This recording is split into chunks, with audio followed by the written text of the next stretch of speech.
আপনারা সকলে অবগত হয়েছেন যে বশিরপুর ইউনিয়নের আবুল কাশেম জেহাদি কুখ্যাত সন্ত্রাসী, যিনি ডাবল মার্ডার মামলার আসামি, সে গতকালকে দুপুর 12টা 45 মিনিটে আমাকে মুঠোফোনে ফোন দিয়ে যথেষ্ট পরিমাণ গালিগালাজ এবং হুমকি ধমকি প্রদান করে।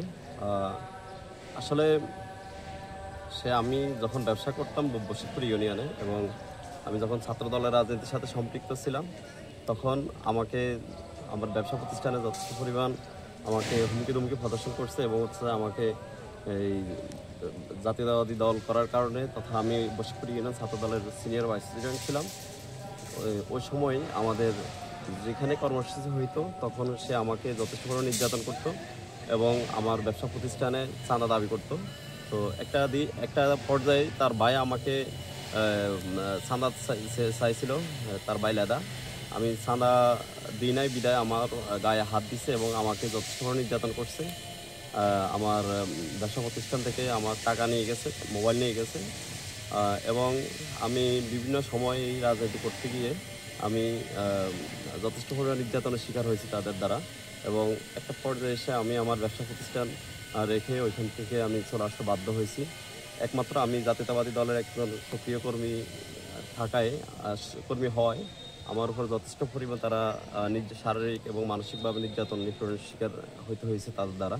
তো একটা পর্যায়ে এসে আমি ইউনিয়ন ছেড়ে আমি লক্ষ্মীপুরে আসতে বাধ্য হয়েছি এবং স্বৈরাচার বিরুদ্ধে, অর্থাৎ যে স্বৈরাচার বিরুদ্ধে যে আন্দোলনে আমি যথেষ্ট পরিমাণ মাঠ পর্যায়ে আমার ভূমিকা ছিল।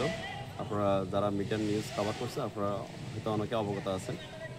এবং এখনও পর্যন্ত আমি আমার এই জাতীয়তাবাদী দলেরকে পছন্দ করে বুকে ধারণ করে বিদায় আমি আমার দলের জন্য যথেষ্ট মাঠ পর্যায়ে কাজ করার চেষ্টা করি।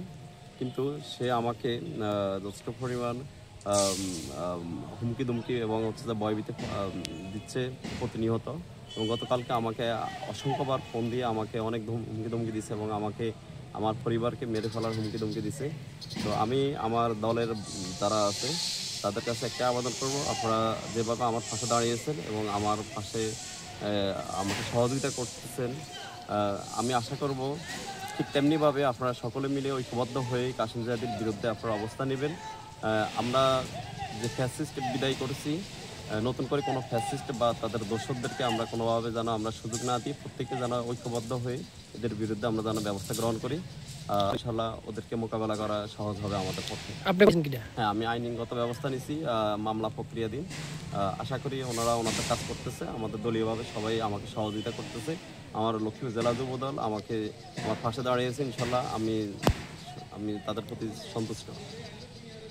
পাশাপাশি আমার কেন্দ্রীয় যুবদল আমার বিষয়টা নিয়ে অবগত আছেন। ওনারা জেলা যুবদলকে সাথে প্রতিনিয়ত যোগাযোগ রাখতেছে এবং আমার পাশে আমার পুরো লক্ষ্মীপুর জেলা যুবদল এবং তথা বিএনপি আমার পাশে আছে।